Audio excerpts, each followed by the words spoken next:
Bom, gente, agora eu vou começar a fazer com vocês a questão 2. Peço perdão se o desenho tá um pouco ruim, se não tá dando para entender direito, mas de qualquer jeito acompanhe com a prova, que o desenho de lá é o desenho oficial, né? Então eu vou ler o enunciado para vocês aqui pra gente ver o que a gente precisa fazer no exercício. O enunciado diz o seguinte: um corpo efetua um movimento harmônico simples linear, um MHS, quando numa trajetória retilínea. Oscila periodicamente em torno da sua posição de equilíbrio sob a ação da força restauradora, cuja intensidade é proporcional à distância do corpo ao ponto de equilíbrio.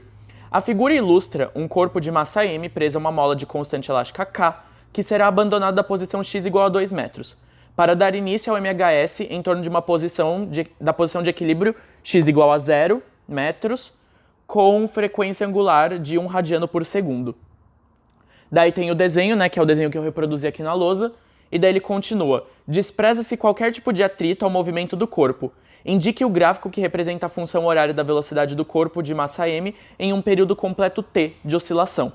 Daí ele dá 5 figuras de gráficos e a gente tem que saber identificar qual é a função, né, qual desses gráficos é a função que representa a velocidade deste movimento, certo?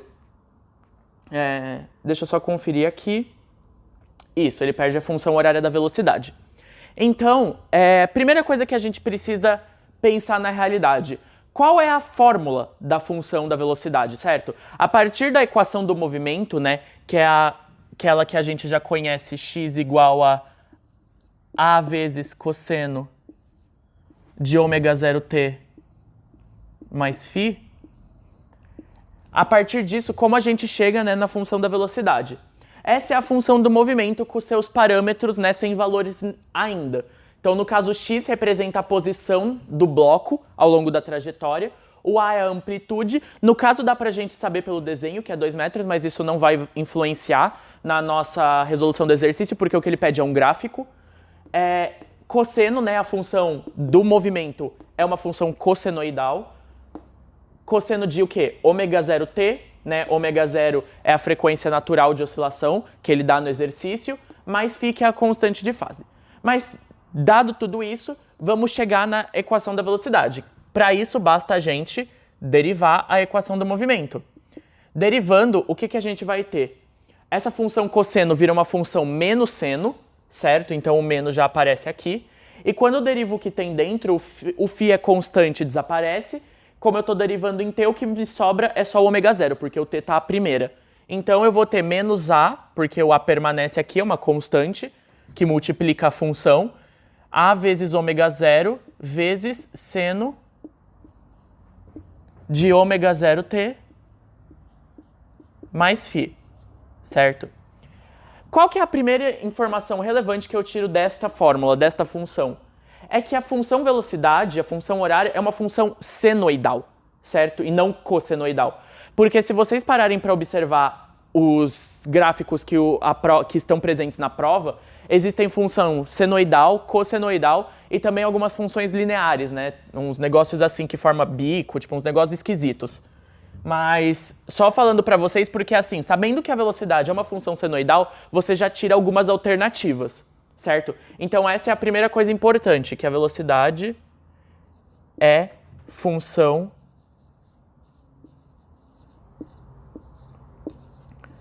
senoidal.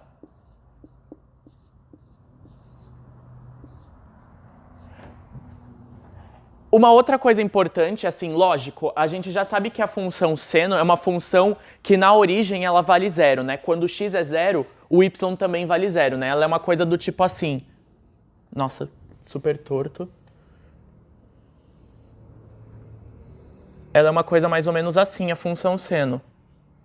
Certo? Ela parte do 0, 0 e começa a oscilar. Isso é o comportamento da função senoidal. Só que se vocês observarem na prova, tem uma função tanto assim, quanto uma função que está espelhada, né? Ela começa descendo, depois ela sobe e assim vai. Então, qual é a próxima coisa que a gente tem que analisar? A gente tem que analisar agora a figura que a prova fornece pra gente. A prova, ela nos dá essa figura com o bloco partindo da posição de alongamento máximo, né? Partindo do A, e não da posição de equilíbrio. O que isso implica pra gente? Que quando a gente soltar essa partícula, ela vai começar a oscilar e ela vai começar a se mover primeiro para a esquerda, que no caso é a direção negativa da trajetória. A nossa trajetória ela está orientada positiva para a direita, né? Tanto é que aqui a gente tem -2, 0, 2. Como o bloquinho ele já está na posição máxima, ele vai voltar para trás, ou seja, ele vai começar a andar para a esquerda, que é a direção negativa.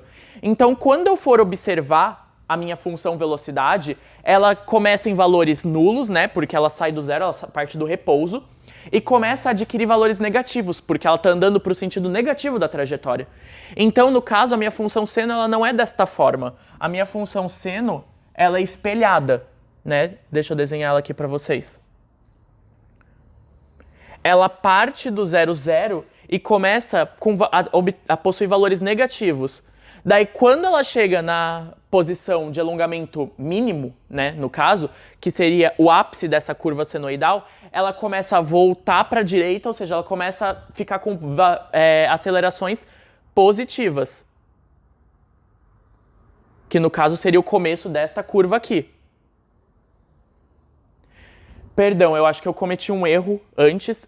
Eu falei que aqui ela possui a velocidade máxima, na realidade não. Aqui é a posição em que a velocidade se anula novamente, né? A velocidade vai ser sempre nula nas posições de extremo. Isso é uma coisa bastante importante para saber do MHS.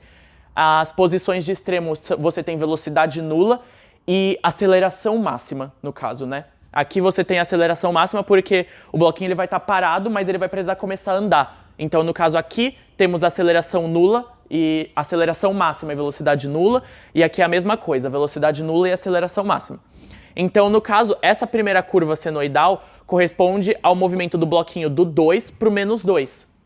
Daí ele anula a velocidade, que é bem no -2, e a velocidade começa a ficar positiva de novo, que daí é do -2 até o 2. Então, na realidade, a nossa função velocidade, né? Velocidade ou x ponto, né? É mais fácil chamar de x ponto. Em função do tempo, é uma função senoidal, que parte da origem, né, do 0, 0, e que descreve o movimento primeiro no quadrante negativo para depois ficar positiva, tá? Uma outra coisa importante da gente saber, né, tipo, para ter sempre, né, é que o x... Uma coisa para a gente ter desse exercício, né, se você quiser pensar de uma forma mais algébrica, é que a velocidade no instante de tempo t igual a 0, né, que é o início do movimento, ele está parado, né? Porque ele fala no enunciado que a partícula, que o bloquinho parte do repouso. Então, essa é a resposta. Se eu não me engano, deixa eu conferir aqui qual que é o número do gráfico. É a figura 1 mesmo. A figura 1 que representa esta figura aqui e que é o gráfico que descreve a velocidade deste movimento deste bloquinho, tá bom? Então, com isso acaba a questão 2 e mais uma vez a alternativa é a letra A.